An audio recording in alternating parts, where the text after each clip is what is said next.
Yes, I appreciate it. It's we're very thankful that we're here. This is very exciting.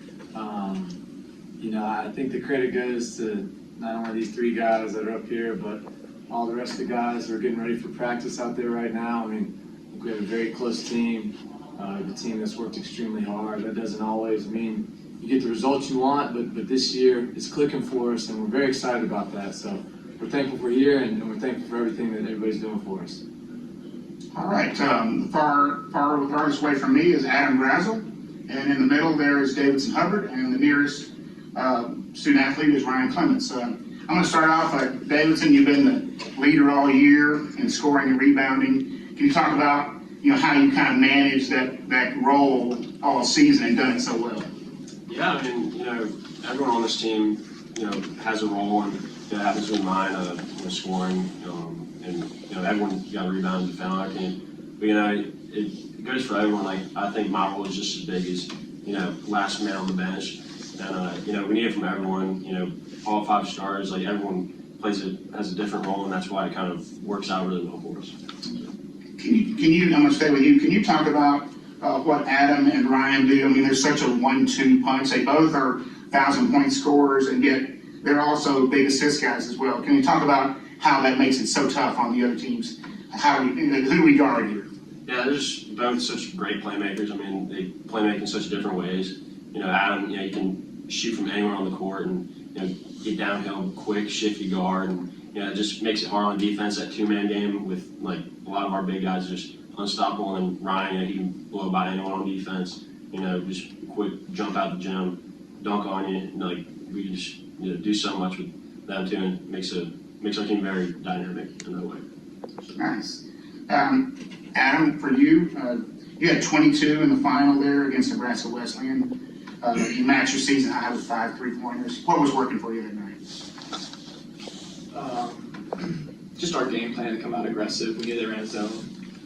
And the key against the zone for us is just to be aggressive and rebound. And so we shoot with confidence because we trust our rebounding ability. And I just happened to have some open looks, and they went down. All right. And Ryan, I want to talk to you. You had a season high 20 points against Guilford. Now that was 102 days ago.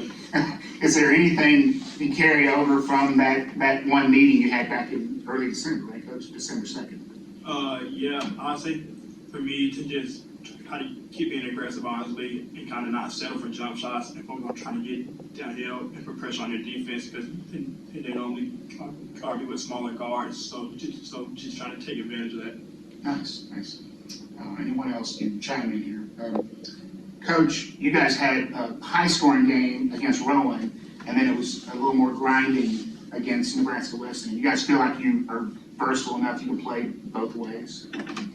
I do. I think that's one of our best attributes, that I think we can play a game in the 40s. We lost a game in league to Randolph-Macon this year. I think it was like 48-46. Okay. A couple plays go our way. I think we could have won that game.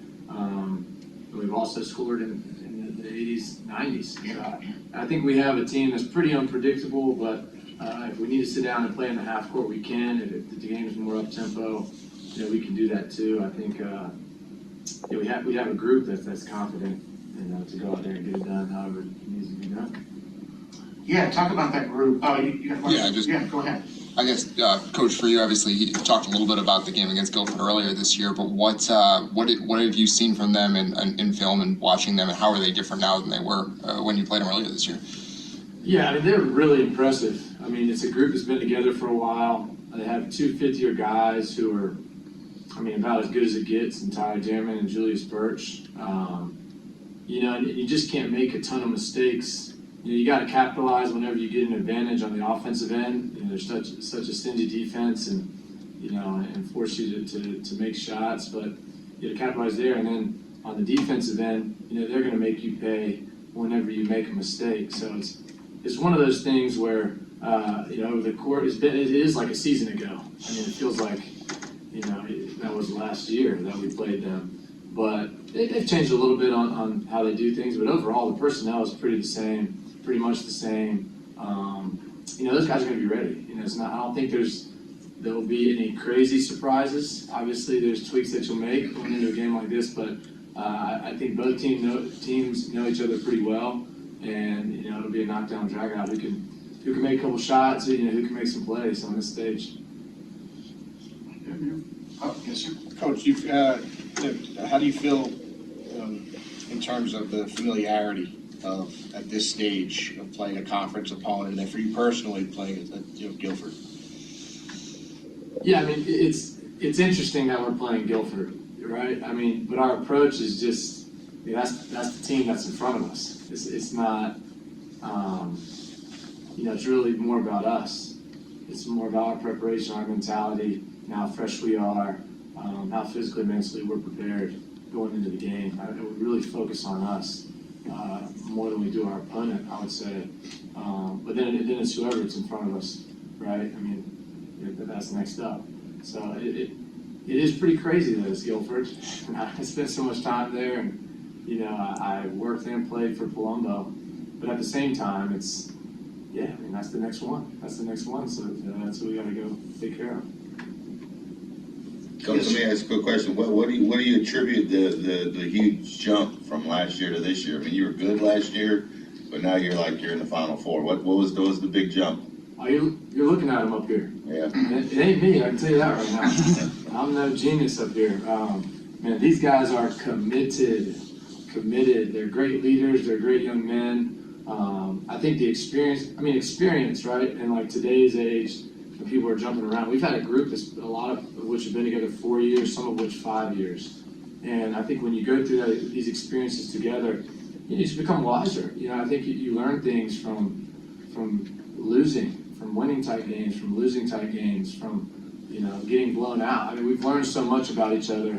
I think it's grown this trust amongst our team that's allowed us to be connected in a different way. So I think the jump definitely has to do with our chemistry, our leadership, and the experiences we've had over the course of the last several years. It's pretty special I feel like half the time that they're coaching me out there, right? We'll go into a huddle or something like that, and I can ask these guys, what do you want to do, right? Or just give them a couple options, and they usually have the answer, or call me out, and then Ryan calls me off probably 3 times a day. We'll watch on Thursday, I'll say something, they're like, no. But they know what's going on, they've been together, and they have that connection, and it's pretty special. It's very special, and it's been a lot of fun as a coach to be a part of it.